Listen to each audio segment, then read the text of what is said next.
में उतार कर रखना।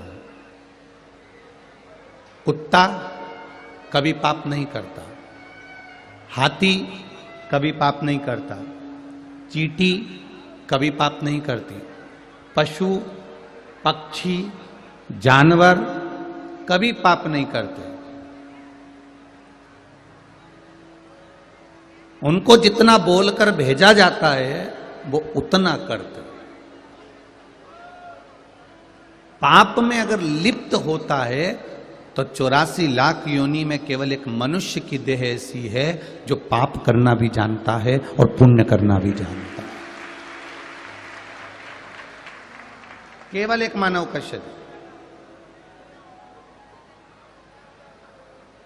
सब अपने अपने नियम से चलते हैं केवल मनुष्य को छोड़ के। शेर भूखा मर जाएगा पर घास नहीं खाएगा।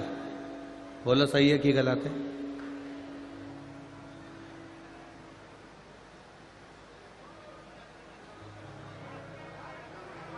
जो शाकाहारी पशु हैं, पक्षी हैं, वो शाकाहारी रहते हैं, वो मांसाहारी कभी नहीं होते।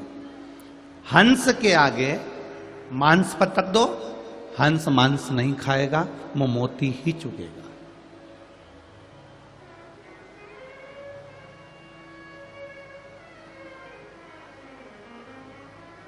चकवा चकवी एक बूंद स्वाति नक्षत्र की पाकर अपना जीवन जीते। जरा ध्यान दीजिएगा एक बात का। सब अपने अपने नियम से चल रहे हैं। जो मांस खाने वाले जानवर हैं, पशु हैं, पक्षी हैं, वो शाकाहारी नहीं है। जो शाकाहारी हैं वो मांसाहारी नहीं है। शेर भी अपने नियम से चल रहा है, घास नहीं खाता, मांस खाता, खुद का शिकार कर कर खाता। केवल सारे 84 लाख योनियों में जितने जीव जंतु हैं सब अपने अपने हिसाब से, अपनी मर्यादा से और अपनी लाइन से चलते हैं। सबसे ज्यादा लाइन से भटकता है तो मनुष्य भटकता है। यह कब शाकाहारी से मांसाहारी हो जाता है पता ही नहीं चल पाता।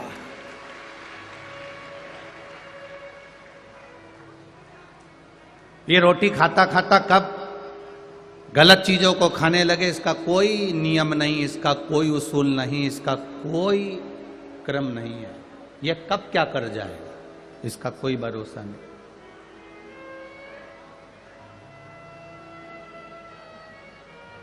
शिव महापुराण की कथा कह रही है, इस मनुष्य की देह में आप किस देवता को मानते हो? आप राम का भजन करते हो, आप कृष्ण का भजन करते हो, आप शिव का भजन करते हो, आप दत्त का भजन करते हो। आप किस देवी देवता को, आप हरि विठ्ठल का भजन करते हो, आप पांडुरंगा का भजन करते हो। आप किस देवी देवता को मानते हो यह आपके ऊपर निर्भर करता है। इस व्यासपीठ ने, शिव महापुराण ने कभी आपको यह नहीं कहा कि आप राम को मत भजो या कृष्ण को मत भजो या देवी को मत भजो या देवता को मत भजो या इसको मत भजो या उसको मत भजो। यह व्यासपीठ हमेशा कहती आई है जिसमें तुम्हारा विश्वास है, भरोसा है, आप भजो उसको, मना नहीं। पर यह व्यासपीठ एक बात कहती आई है कि जिसमें तुम्हारी रुचि हो तुम उसको भजो, पर इतना याद रखना ना तो हमें दूसरे धर्म की बुराई करना है, ना हमें किसी के ऊपर उंगली उठाना है, ना किसी देवता पर हमें उंगली उठाना है। हमें तो केवल अपना भजन करना है। हमें केवल अपना भजन करना।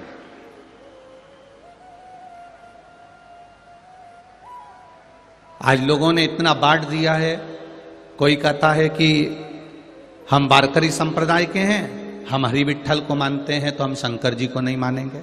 कोई कहता है हम तिरुपति को मानते हैं, नारायण वाले हैं, तो हम बाकी के देवताओं को नहीं मानेंगे। कोई कहता है हम श्रीनाथ जी वाले हैं तो हम बाकी देवता को नहीं मानेंगे। कोई कहता है हम देवी जी वाले हैं, हम बाकी के देवता को नहीं मानेंगे। कितना भटक रहा है इंसान, कितना भटक रहा। अब पूछने वालों से मैं इतना पूछूं कि तुम बालाजी को मानने वाले हो, तिरुपति बाबा को मानने वाले हो, तो तुम्हारे लिए क्या शमशान अलग होगा?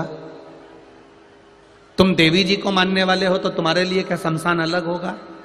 तुम राम को मानने वाले हो तो तुम्हारे लिए क्या शमशान अलग होगा? तुम शिव जी को मानने वाले हो तो क्या तुम्हारे लिए शमशान अलग होगा? तुम कहीं पर भी जाकर मरो, चाहे बुरहानपुर में, चाहे खंडवा में, चाहे विदेश में, चाहे देश में, कहीं पर भी मरो, शमशान तो शमशान ही होता है और वो एक ही है।